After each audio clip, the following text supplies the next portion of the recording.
আগামী অর্থবছরের জাতীয় বাজেট পেশের প্রস্তুতি ঘিরে সংসদে আলোচনা আরো জোরালো হয়েছে।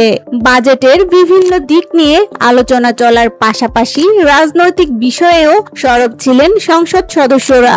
সংসদে স্বতন্ত্র সংসদ সদস্য রুমিন ফারহানা সরকারের প্রথম 100 দিনের আইন শৃঙ্খলা ও অপরাধ পরিস্থিতি নিয়ে তীব্র সমালোচনা করেন।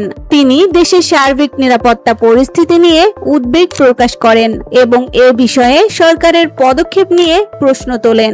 অন্যদিকে সংসদে ইজিপি কার্যক্রম নিয়েও অভিযোগ ওঠে। বিএনপির এক সংসদ সদস্য দাবি করেন ইজিপিতে ফ্যাসিস্টের লোক কাজ পাচ্ছে। তিনি বিষয়টি তদন্ত করে দ্রুত প্রয়োজনীয় ব্যবস্থা নেওয়ার আহ্বান জানান।